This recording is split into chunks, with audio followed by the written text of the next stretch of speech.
All right, people, so this is just a little update video.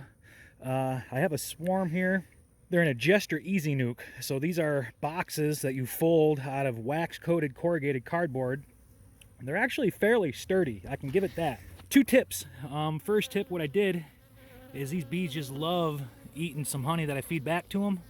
So small nukes, you know, sugar water is fine.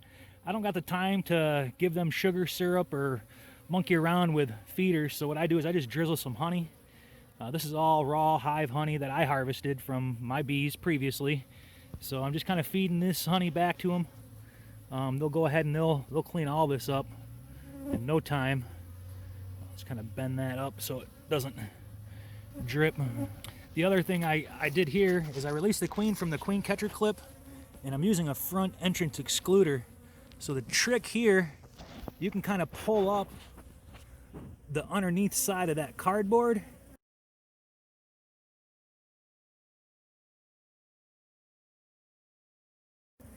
and you can tuck in that plastic queen excluder. So the bottom little piece of plastic excluder is tucked underneath the cardboard, and you'll see I just have the top part duct taped, being careful not to block those vent holes. So it's just below the vents. Nice big long piece of duct tape. Obviously I will have to keep an eye on this, make sure it doesn't come loose, but for a temporary measure this will work. The swarm I got that had two queens, this is the first queen that was released. She's running around now in the box, so I guess I'll see in time whether or not she gets out. I was going to relocate these bees this evening, but I'll wait. So just real quick impromptu video, a little platform for a honey feeder, and then front entrance excluder that you can cut to pieces and tuck underneath that cardboard. Okay, same thing here, or similar rather. This is a wooden 5-frame nuke box. So the difference here, you'll see I'm using a little stand. I have a piece of wood held down by a brick. Just drizzle honey here and drizzle honey on their landing board, and they waste no time.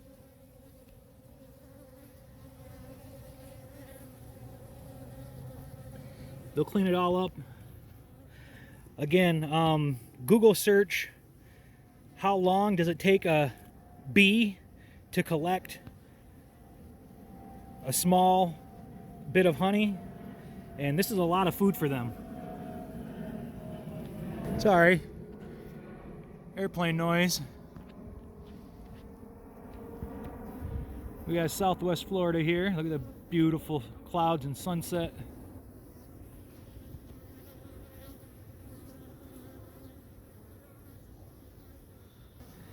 Okay, so just a little impromptu video. I love these little front entrance excluders. Again, they're not permanent.